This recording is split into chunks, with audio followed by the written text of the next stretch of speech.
Welcome to Dignifying Life. This is a podcast of Simpson Funeral Home. Our desire is to bring hope to the heart by providing information and resources regarding end-of-life care. If you are struggling with grief or know someone who is, or have questions about funeral planning, this just might be the place for you to find some hope for the journey and a little insight to share with your struggling friend or family member. Welcome to another episode of our Dignifying Life podcast. I'm Kyle Bearland, your host. I have with me Jim Wickenkamp, Nathan Dawson.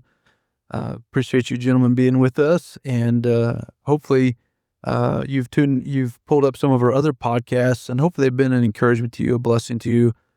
Today we're going to continue a conversation that we started in our previous episode regarding the 5 stages of grief. And as we get into that, I have a question for you guys. You ready for it? I'm ready. You ready?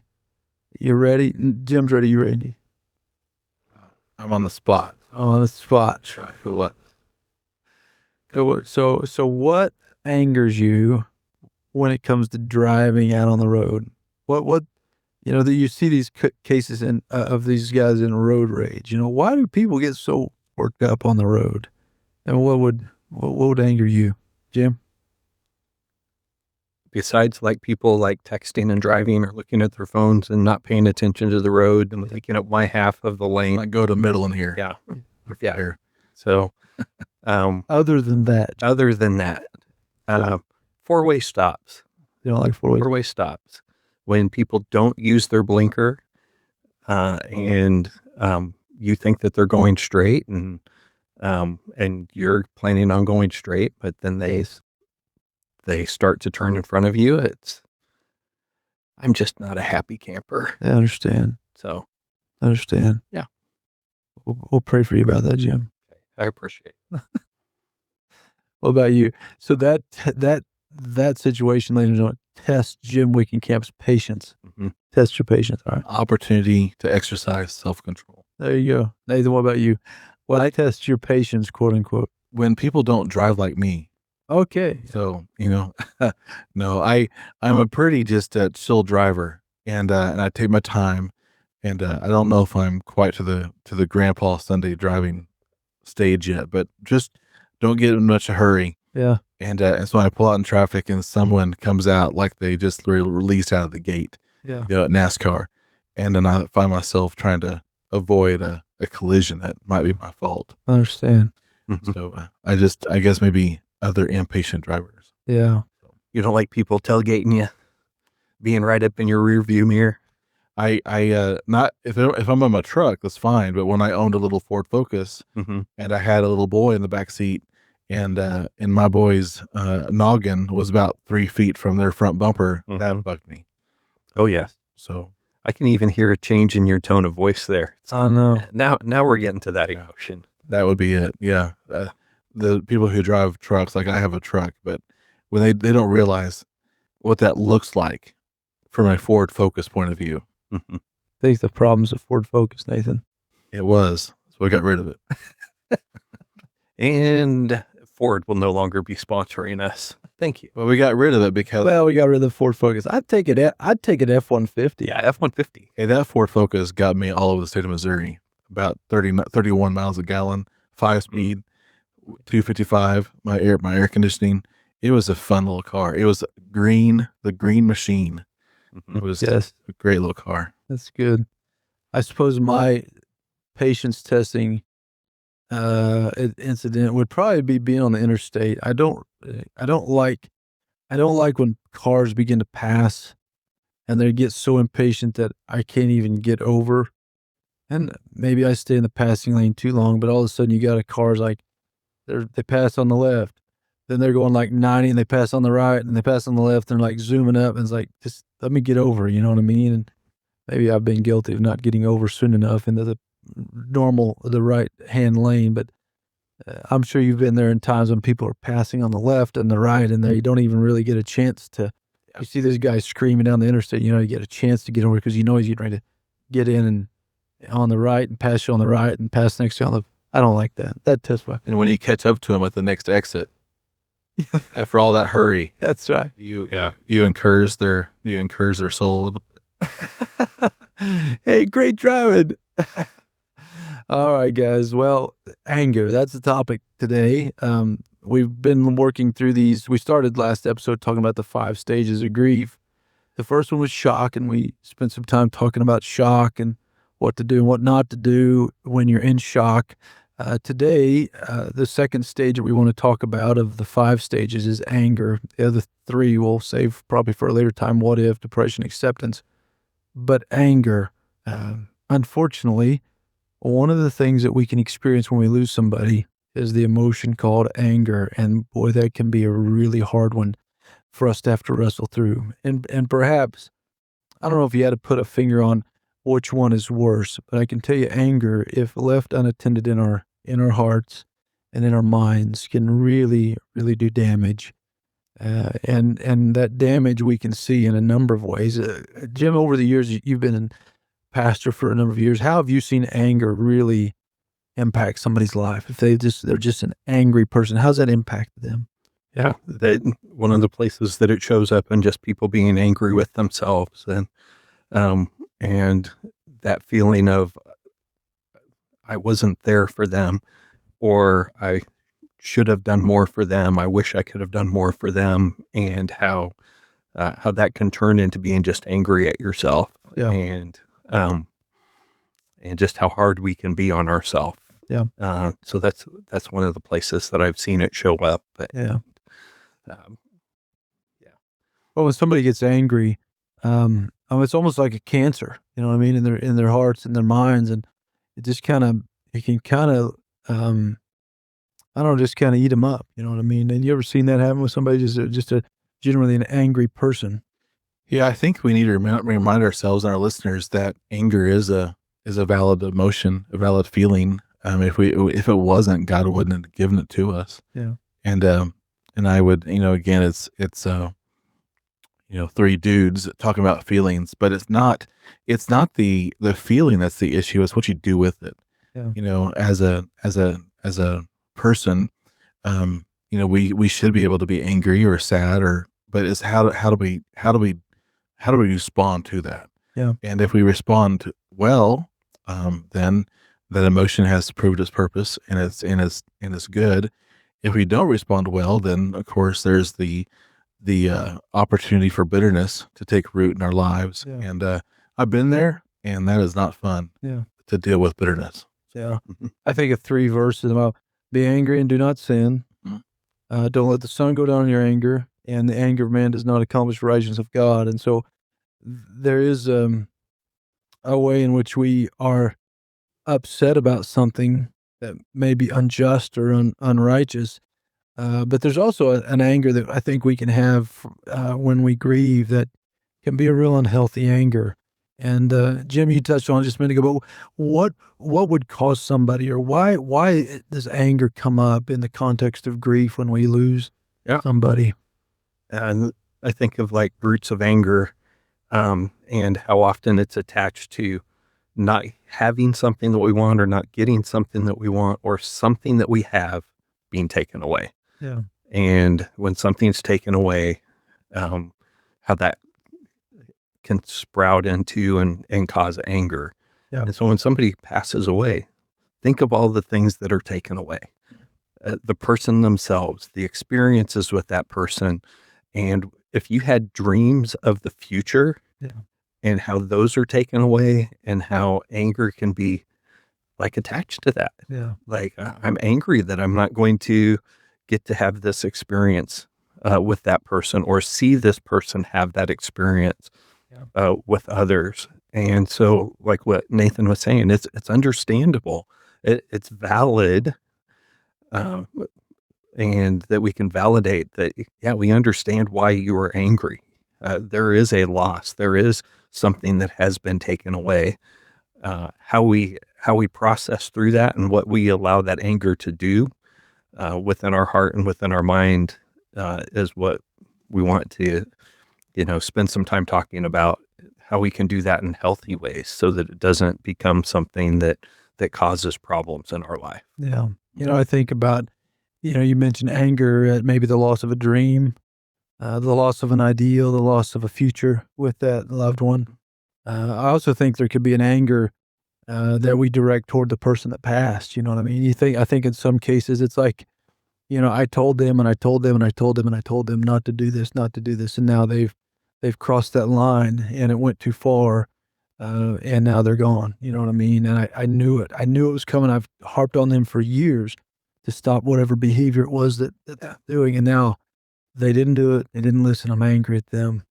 And you love them all at the same time. And your heart's overwhelmed with this emotion of love and yet anger at the person that's passed. And what do I do with that? You know what I mean? How do I reconcile all that in my heart? And so I think you've got that, the anger, the loss of a dream, anger at the person. I think you can even have an anger toward yourself. You know what I mean? That maybe I didn't do something. I'm angry at myself. I didn't express my love for that person like I should have. I wasn't there for them. Maybe it's a senior adult and they've lived alone and, I should have visited them more. And we'll talk about the what ifs, but I think even in processing that, you can get kind of almost a self-directed anger. Yeah. I'm angry with me. I didn't do this right. You know what I mean? So, yeah. And I was just thinking about like what's often attached to anger. Like if we're angry at somebody and now they're not even here, how we can even feel like guilty about feeling angry. So we're not just angry, we're also feeling guilty and how that affects us. Yeah. Yeah. I think also you've got anger that can be directed toward maybe a doctor, maybe a caregiver. They didn't get the care. I'm mad at them. You know what I mean? I'm mad at the caregiver, whether it be a care facility, a physician, a nurse, and all of a sudden, they've tried to do their best, but, the loved one passed and now there's a emotion there and it's going to go towards somebody, it's going to go towards something or someone. And so I'm angry at that person or that caregiver that took care of my loved one. They didn't do it right or whatever, that's the conclusion we might draw. So I think there's an anger there. Nathan, you think of any other areas of anger that might surface in our life? Well, I think about the target, Yeah. and which is we can even be angry towards God. Yeah. So, Yeah. Yeah. Why would, what would cause that come about, Nathan? I mean, imagine just the questions like if God is all powerful, why couldn't he have taken the cancer away, or why couldn't he have stopped the car crash, or why couldn't he have, a number of things. It's just questions, why would God? Yeah. Yeah. And I think we're going to have a couple episodes on unpack that question. We'll have to come back and revisit that one. But I do think we have this anger toward God, and we'll come back and revisit that question. There was another one I was thinking of, and I just skipped my mind. Anger. Well, Don't be mad at yourself. Freak it. okay. So, But what kind of advice would you have for helping somebody move forward through their anger? That's a good question, Jim. How do you move through from an anger response to a place of peace? Because I mean, that's really where we're trying to be. We're trying to come to a place where we're composed and a place where we have peace in our lives, where we're not consumed with anger. Oh, I remember the other one I was thinking about, Jim. I remember it now. I think we can be angry at other family members. You know what I mean? That they weren't. Maybe we have an expectation for someone to respond a certain way in our family, maybe an uncle, cousin, whatever, and they weren't there, or when they were there, they did something, and all of a sudden we've got this anger that's built up toward a family member that didn't do anything. I've seen people who've been the main caregiver for maybe weeks or months or even years, and then all of a sudden that loved one is gone, and then the family comes swooping in now to express their love for this person, while they have basically left their other family member just there by themselves to care and to comfort, to stay up all night, and again, I think all these things ultimately have to drive us to the point of asking some very deep mission. Yeah. Jim, you were asking me, how do you deal with anger, right? I mean, how do you've got all these different scenarios of anger. How do you deal with that? Well, that's a good question. I think you've got to figure out what grace looks like. And I think you've got to taste something of God's love and God's grace so that you can come to peace in your own heart with Christ. So therefore, you've got something that you can offer these folks that you're really upset with. I think you've got to have a basis within yourself of peace from God. And I think when that's settled, there's something hidden, and there's some reason why there's such an angry response in our own lives. And it may have nothing to do with the other people, but sometimes I think our anger is directed. It's got to find a target to hit, right? We're upset, we're uncomfortable. It's got to find somewhere to land. Yeah. When we're right and there's peace in our hearts, then I think anger subsides, and it's not directed. We come to our senses. Maybe we're angry at a caregiver or a physician or whatever, and we realize, you know what? I don't know that that's justified anger, right? I think we kind of can come to our senses with God's wisdom to recognize that maybe this is not the best response. I feel like in an earlier episode we talked about something called crisis theory, Yeah. which is basically when life is moving on as normal, and then there's this crisis, there's this event that has turned our life upside down. Yeah. And the temptation is to try to just move as quickly through that crisis as possible, Yeah. which generally takes us to a place of more brokenness. But in that heat of the moment, that grief and all the emotions and all the uncomfortableness and all the complexities of that is where we're going to find some direction and an opportunity for us to regain a sense of wholeness and holiness if we're good with it, if we deal with it in the right way. Jim, what you got, brother? Would it be all right if I just read something from GreekShare? Yeah, go ahead. It has like 4 points, and you guys can make some comments about some of your thoughts on them. But I thought that they did a really good job of putting some thought to this question of anger and what to do with it. Go to God with your anger. He knows you are dealing with it, so express it. God's not going to be surprised by it, but we can go to Him with all of our feelings, with our lament, our sadness, but we can also go to Him with our feelings of anger. Yeah. There's a psalm that says, why are you so downcast, O my soul? Psalm 42. And I think recognizing what I'm going through and then just saying, God, help me figure this out. Like it's not a surprise to Him. He's not going to say like, oh, I didn't know you're angry. Like He knows we're angry, so we can confess it and we can acknowledge it. Yeah. It's part of that confession. When we go to God, is confessing it, and even explaining this is why I'm angry. It can help us to think through where is that anger coming from and what's it directed at, and why, and all of that. That can just be one of those things that helps it to get it from just rolling around in our mind and in our brain to getting it out. Number 2, blame and seeking justice. If the death is the result of a crime or negligence, acknowledge that person's responsibility as part of the healing process. So it's like, it's a truth that we can acknowledge that, yeah, this did happen. It wasn't good. We were hurt by it, not just our loved one being hurt, but it had a ripple effect, and it's like part of that, admitting what has taken place because of it. So there's a gentleman I want to ask you guys at some point to bring in as a special guest who lost one of his children, and the results of the aftermath has driven him towards a sense of purpose. He could have gone one route towards payback, and I'm gonna respond in a negative way. But he, out of that, responded in a different way. Mm-hmm. And the outcome of that has been a significant blessing to a community and of course to his family. Yeah. But part of both of these first 2 points, I would like to just to add, if you can name it, I'm angry, then you can manage it. And so part of the healing process is just naming, I'm mad, I'm angry. Mm-hmm. So you can name it, you can manage it.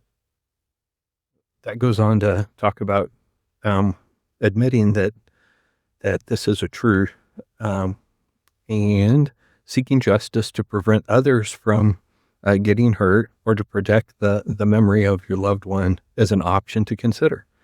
But payback is not that, that whole vengeance that, we can still seek for somebody to have to pay a price, the justice, but not out of vengeance, but there can be other motives to that, to protect others.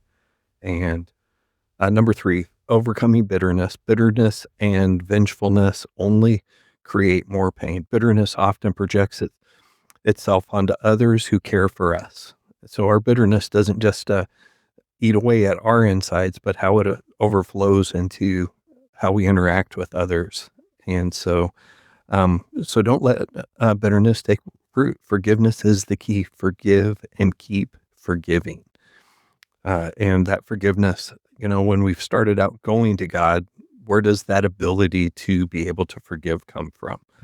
And it doesn't forget that we've acknowledged that, yes, there was pain, there was a reason for this, but there can still be forgiveness. And then, how do we change our perspective?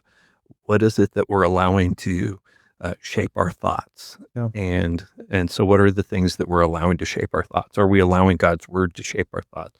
Are we allowing other things in our life that are taking us in the right direction to help shape our thoughts? Or are we still being consumed by the negative bitterness that comes from anger? I'm reminded of a episode of Family Life Today that I listened to. Another very helpful resource to families and people in different situations. But this episode, this mother was talking about a doctor who performed a procedure.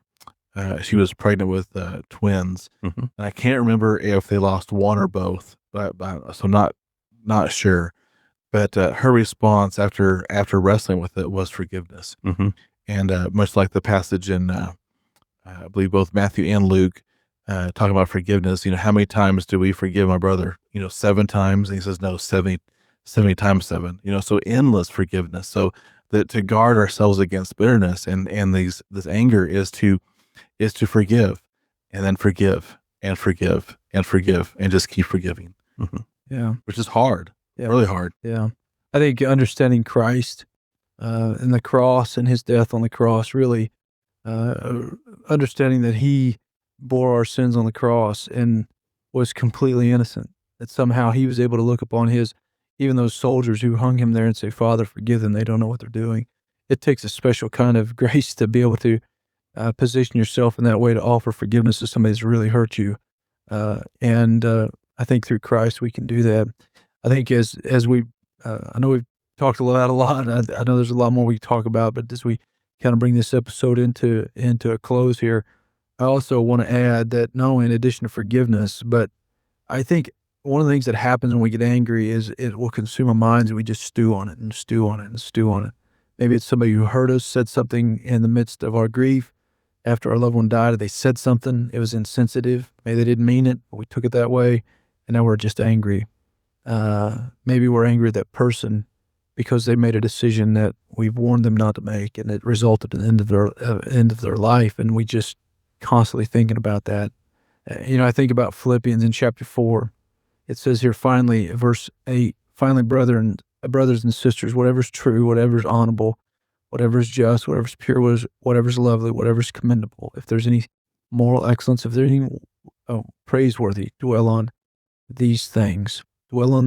So I would encourage you, as if you're wrestling with anger, having lost someone, I think, Jim, my encouragement to them would be to really forgive yourself, forgive others, and understand what that forgiveness is like through Christ, and then to dwell on things that are good. It's not going to help you in any way to dwell on a person's bad decision that resulted in their life.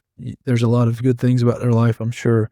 I would encourage you to think about dwelling on. It's not going to help you to dwell on the hurt from others. Find a place of peace in Christ and spend time there and, linger there and be encouraged in that way.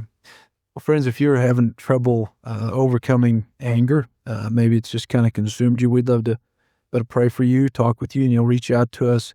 At the end of the day, anger can be one of those things that can really be a detriment to you overcoming your grief and can really be a hindrance, almost a cancer in the soul.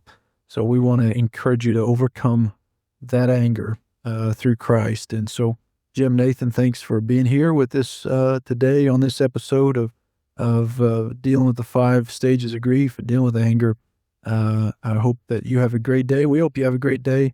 And God bless. For Wiz, Pop quiz, yeah. if someone were struggling with anger and they were like, I want to reach out to one of these gentlemen or someone else, how would they get a hold of us?